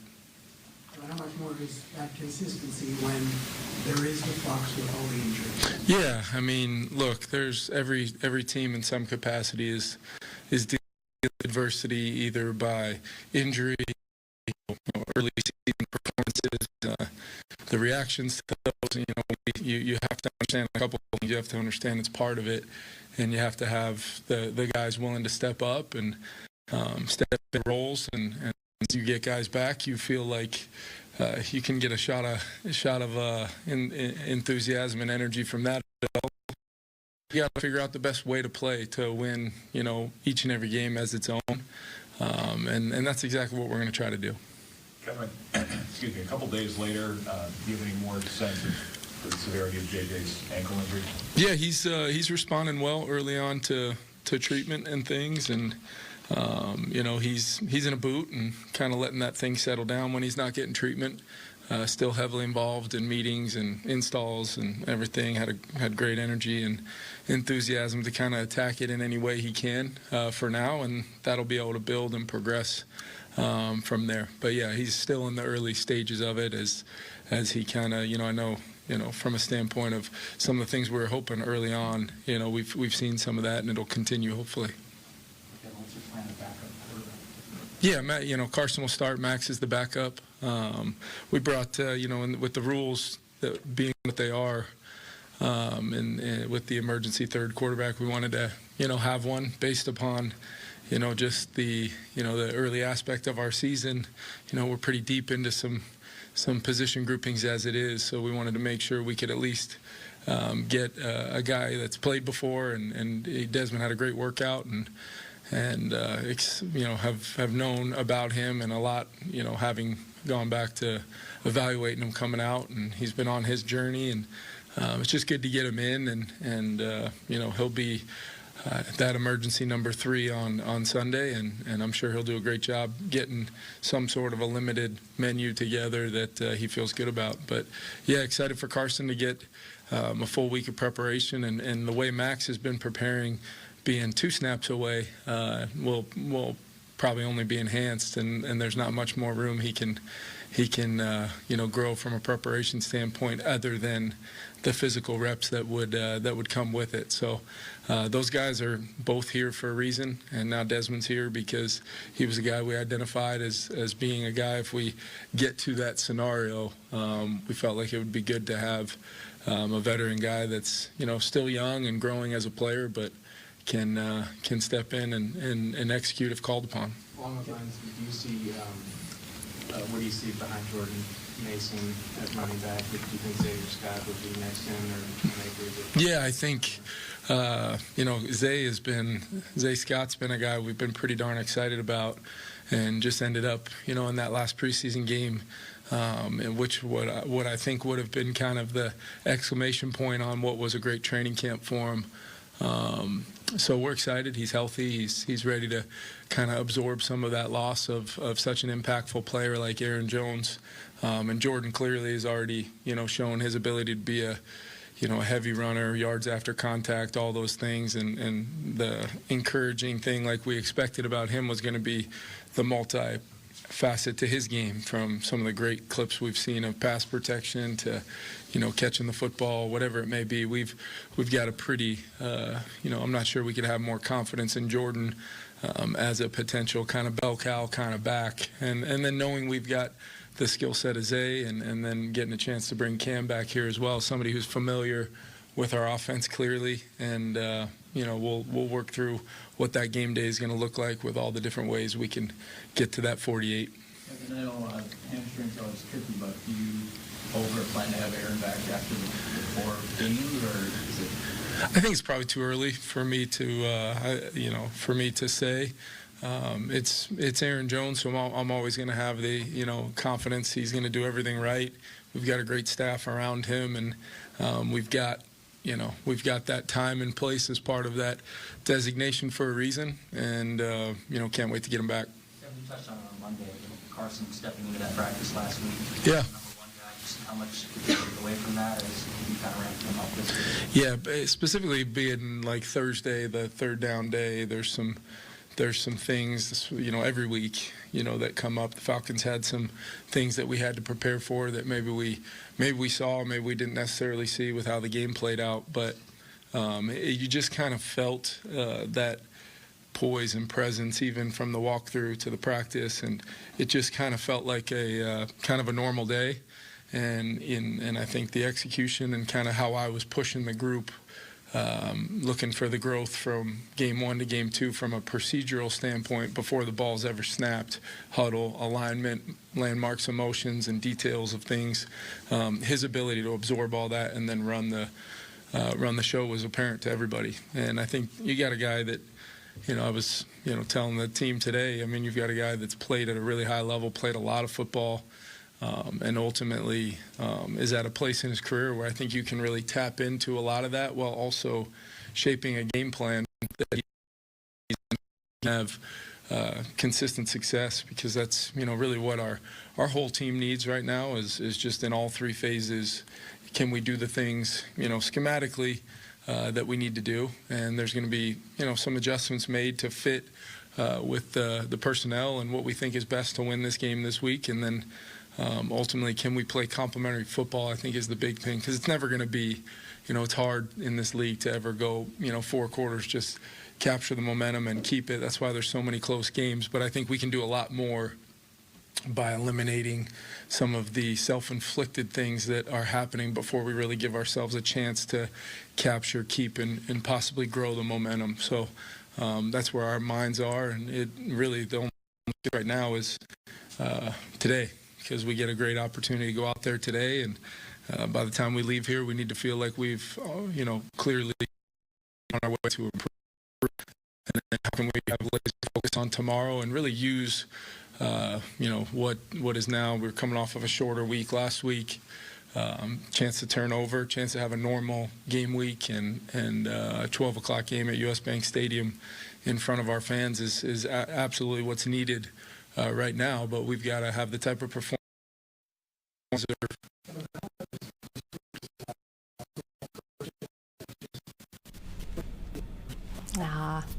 We'll see if this shakes loose here. We'll give it a second. Why you're ultimately, two things, which is consistent and authentic, is the only way I know how to operate. That means you do hold either the team, our coaches, or most importantly myself accountable. I think it comes off to our team as authentic and real, because I'm the same person every day, maybe not the same version of, from a standpoint of, I guess you could call it intensity, but it's really not that. It's just about being real, speaking truth, demanding kind of what we need to do as a team early on in this season. Well, I understand, and we all understand exactly where we're at right now, and where we need to get to.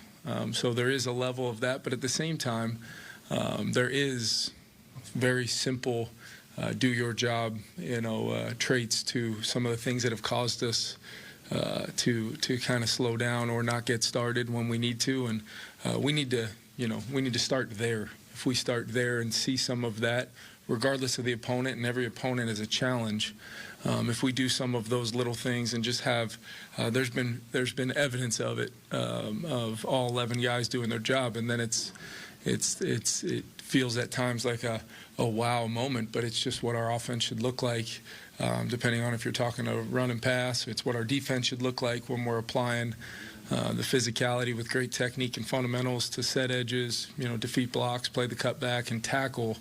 It starts to clear whatever haze may exist in or out of this building about what we are. And all we're really focused on is what's happening in the walls of this building right now and how we improve. What do you expect the workload will look like for Christian Darrisaw this week?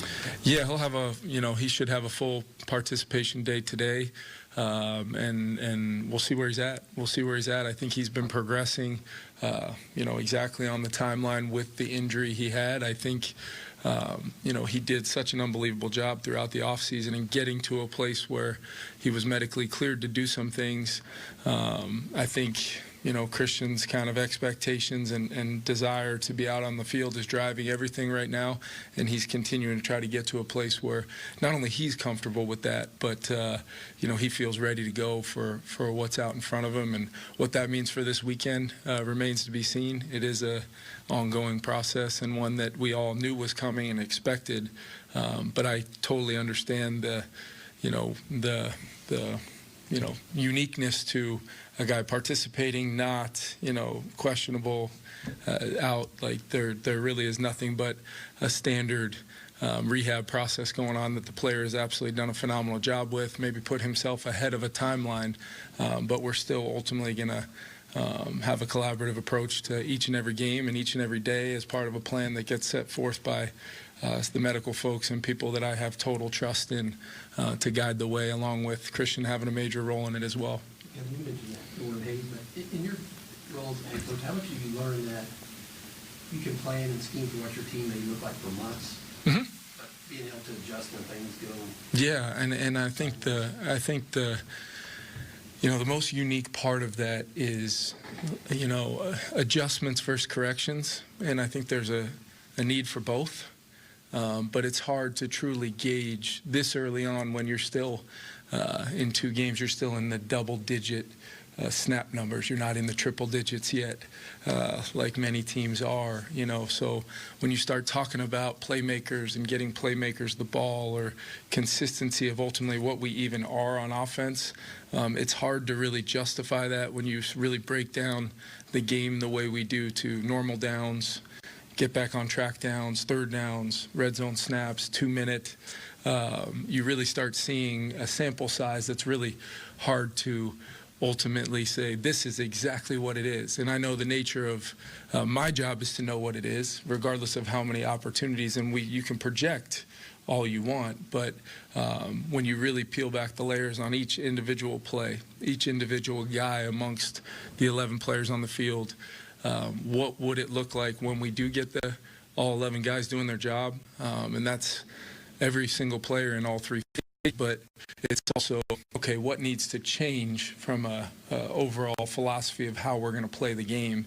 And I think it's a mixture of both. I wouldn't be doing my job unless I was trying to find the best path and to not only move forward, but for one game this week with where we're at our roster. And ultimately, it's a great combination of both. I think it's a great question, and I think it's what we're working through right now, knowing that a positive outcome is only going to be there if we work the process and handle all of our responsibilities the right way. Last two. Go ahead, Chip. Just to the personnel, because you have a certain mind of who your personnel is going to be going into the season. Now all of a sudden, yep, 8 or 9, 10 guys. Yep. There's got to be some adjustments within that too. Correct. And that's ongoing, and in many cases, it's in real time, right? These things aren't. We've gone into some games outside of a few of our kind of foundational players like a Harry or a CD that, you know, in different circumstances, whether it's the unique side of things that Harry's worked through and will continue to, you know, build up and possibly, you know, make his debut this week, but or CD, who's on a longer term where, you know, there's really, you know, at the outset of all this, you can plan for those things. It's the end game. It's the end game of a Blake Cashman. It's the end game of an Aaron Jones, a Ryan Kelly, a Justin School. It's an end game of all of that that requires the flexibility and the ability to adapt in real time. I think we won a football game in week 1 by having a good ability to do that, playing 60 minutes, knowing it's not always going to be something that you're going to want to hang on the wall and brag about how great it looked for 60 minutes. That's just not the NFL, especially with the maturation process of certain parts of our team. But at the same time, we did not do that last week, at least for sure offensively. And that's where you've got to evaluate what the best path is moving forward. And then we always have parts of our game plan we may need to lean on more than others.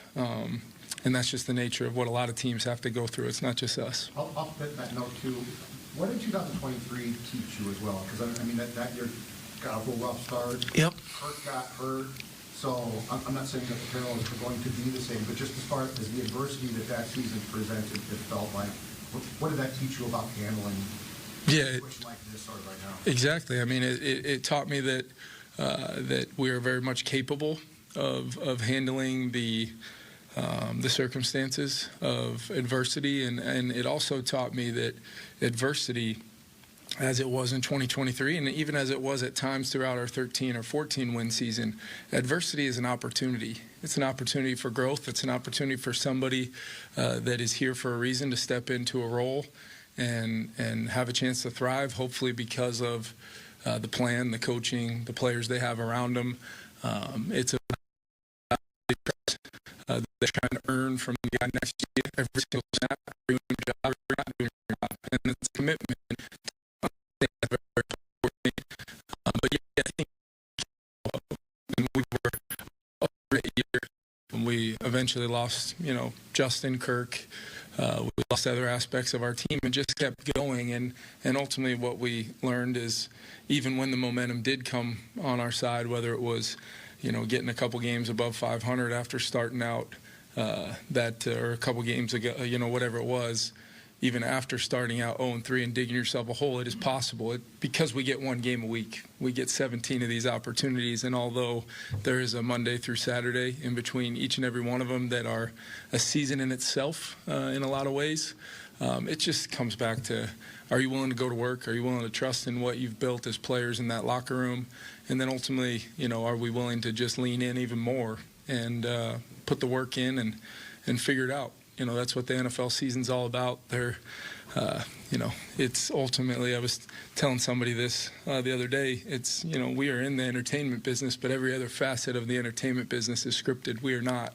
So we have to figure out a way to write our own lyrics, write our own scripts, and you do that by controlling the process leading into these one game a week kind of opportunities, and then the in-between, those Monday through Saturdays, need to be filled with process and obviously maintain the ability to kind of filter out some of the noise if you allow it to be a part of your preparation. That's the first mistake, and the second mistake is ultimately giving anything a minute of your time, a second of your time that doesn't lead to the confidence to have the trust and commitment on game day that's required.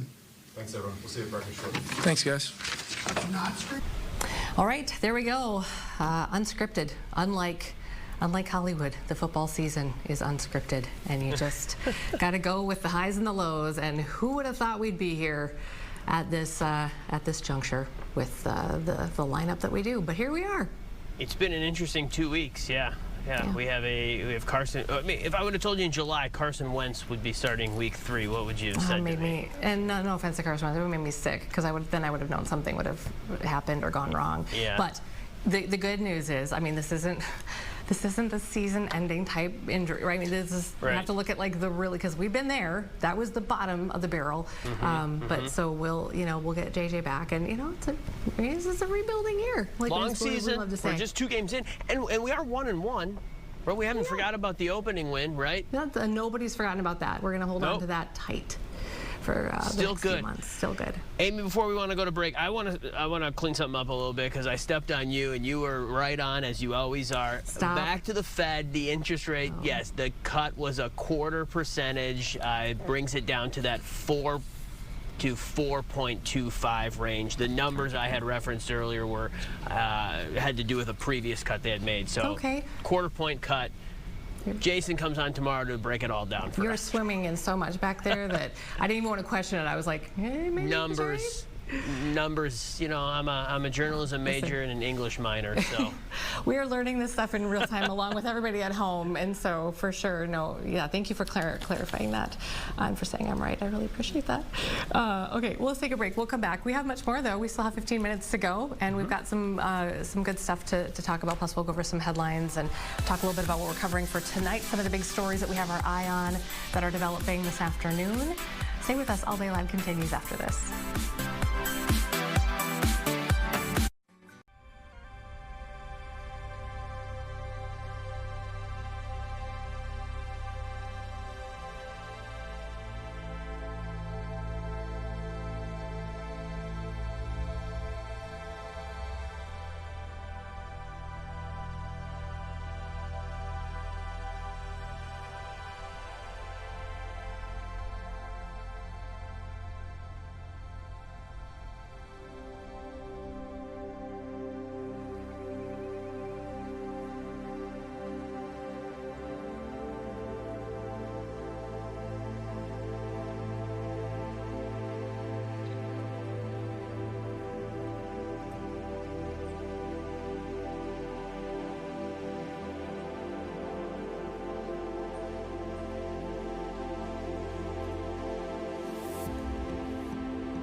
All right, welcome back to All Day Live. Ryan, do we have Fed Reserve Chair Jerome Powell? Okay, let's just listen in here in our forecast. let's just listen in Pretty here much for a couple every minutes. all the individual forecasts say that. We can't just assume that, though, right? We have to. Our job is literally to make sure that that is what happens, and we will do that job. Right now, the situation we're in is that we see inflation. We continue to expect it to move up, maybe not as high as we would have expected it to move up a few months ago. The pass-through of the tariffs into inflation has been slower and smaller. The labor market has softened. So the case for there being a persistent inflation outbreak is less. And so that's why we think it's time for us really to acknowledge that the risks to the other mandate have grown and that we should move in the direction of neutral. So what will we do? We'll do what we need to do, but we have two mandates and we try to balance them. For a long time, our framework says that when our two goals are in tension, this is quite an unusual situation, how do we decide what to do? Because our tools can't do two things at once. What we do is we ask which is farther from, how far is each from the goal and how long is it expected to get to the goal? So, and then we think about those things and we see, as I mentioned, our policy had been really skewed toward inflation for a long time, really. Now we see that there's downside risk clearly in the labor market, and so we're moving in the direction of more neutral policy. How concerned are you about the slowdown in the jobs market for households at home, especially younger Americans struggling to land a job? So it's an interesting labor market, and obviously we think it's appropriate that we reduce our rates so that we become more neutral, which presumably will be better for the labor market. You see people who are sort of more at the margins, so kids coming out of college and younger people, minorities are having a hard time finding jobs. The overall job finding rate is very, very low. However, the layoff rate is also very low. So you've got a low firing, low hiring environment, and the concern is that if you start to see layoffs, the people who are laid off there won't be a lot of hiring going on, so that could very quickly flow into higher unemployment. In a healthier economy, healthier labor market, there would be jobs for those people. But now the hiring rate is very, very low. So that's been a growing concern over the last few months. And it's one of the reasons why we think it's appropriate that we begin to shift our policy focus toward a more balanced one. Steve. Steve Leisman, CNBC. Mr. Chair, in the past, during rate cuts, you used the word recalibration. And I wonder if you pointedly did not use it this time. And in fact, when you said policy is not on a preset course, did you mean that as sort of the opposite of recalibration? Are we meeting to meeting, data point by data point? Are we in the process here of getting back to neutral? Thank you. So I think we're in a meeting by meeting situation. We're going to be looking at the data. You know, let me say a word about the SEP really here. So we often point this out. What the SEP is it's an accumulation of the individual projections of 19 people, showing what they believe at a particular moment in time to be the most likely path for the economy and thus the appropriate path for monetary policy as well. And as you know, we don't debate or try to agree on what that is. We just write them down and accumulate them. We do sometimes discuss them. And so we always say we're not on a preset path, and we really mean that. The actual decisions we make are going to be based on the incoming data, the evolving outlook, and the balance of risks at the time the decisions are actually made. So you will have seen that we have 10 participants out of 19 who wrote down 2 or more cuts. Okay, we're listening to Federal Reserve Chair Jerome Powell as he talks about the decision that's just been announced that the Fed is going to be lowering the interest rate by a quarter percentage point.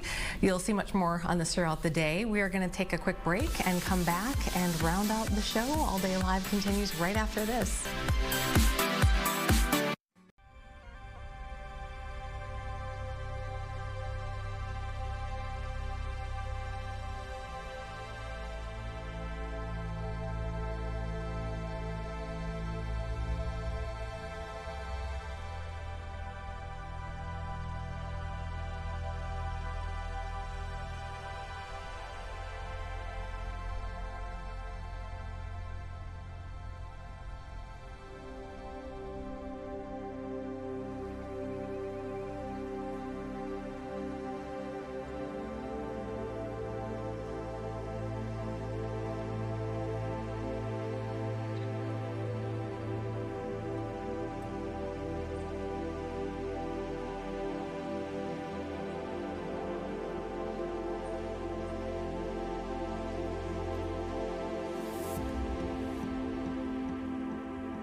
Welcome back to All Day Live. Ryan is here. And just really quick, Ryan, before we talk about the airport, Kris Lindahl was here earlier, and it was kind of an Ask Me Anything segment.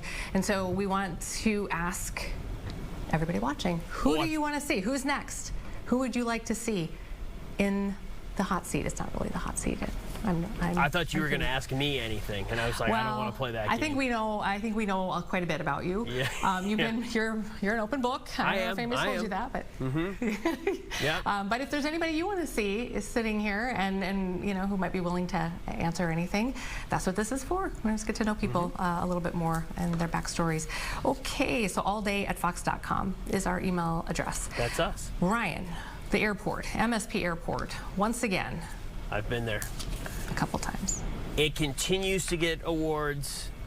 This one from J.D. Power. It's repeating as the top mega airport in North America. That's defined by just the size. So 33 million or more passengers a year. Yeah, there you go. There you go. Yeah, so we're up against, you know, the Atlantas, the O'Hares, the Midways, that kind of stuff. Not Eau Claire Regional Airport. In fact, not to interrupt, Detroit was number 2, Phoenix was number 3, Dallas 4, and the one in Vegas. Harry Reid International. I don't love that airport. I'm going to be honest. It feels dingy to me. Las Vegas? Yeah. Agreed. Totally agree with the rankings. MSP number 1, Detroit number 2. Detroit is a very good airport. I personally, I like, nobody asked, but Tampa. I don't know if Tampa qualifies as a mega airport, but it is a good one. Okay. So, you know, a lot of people, Atlanta's too busy for them. I like Atlanta. I think it's efficient. I think things move pretty well there. So. Well, yeah, and so second consecutive year MSP wins this award, second time in 3 years, and the customer experience was one of the categories, and it's things like options for food and beverage, ease of travel, terminal facilities, arrivals, departures. So all of that. Puts us right up there again. TSA is good at MSP. Compared to other airports, they get things moving. Hey, I would say bottom of the ranking for me, Orlando, dead last for me. Just not a lot of eating options and just chaos. Yeah, well, I screwed up a flight a year ago. My daughter was there for volleyball, and it was just the two of us, and I screwed it up, and I booked it on the wrong day. I've never done that before, and so we got stuck at the Orlando airport for 10 hours, Ryan. Yep. There's like one eating option.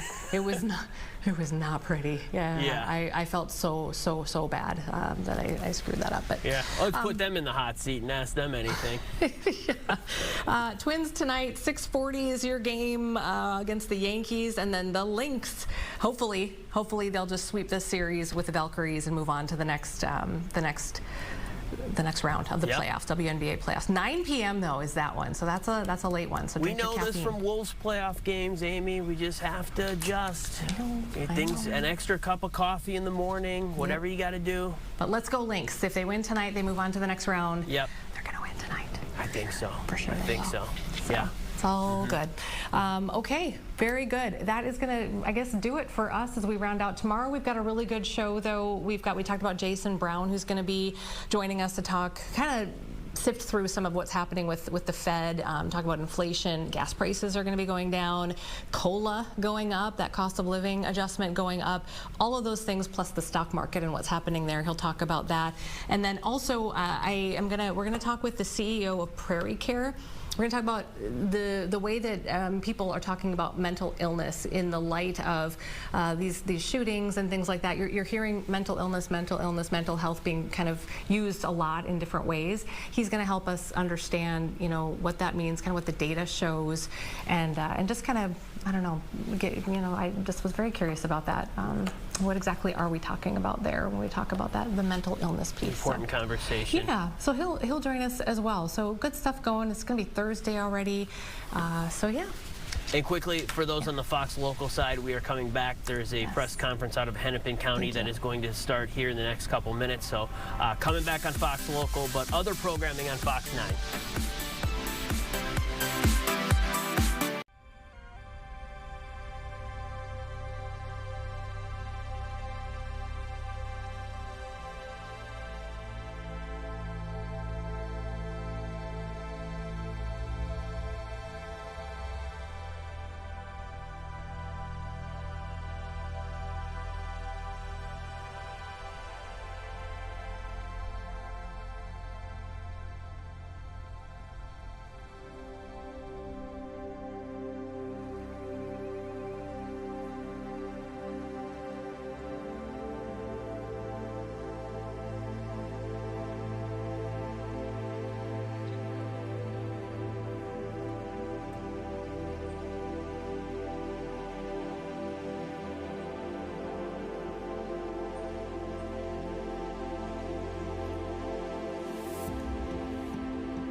1-888-4CHAMPION or schedule your free in-home estimate online today.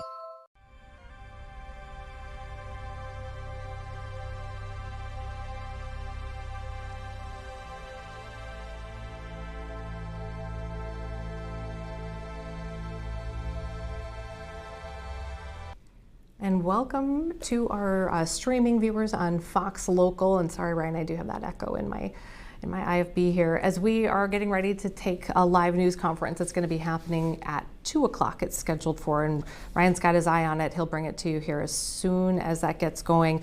Don't have a ton of information on what this is. There's the podium. I will share with you what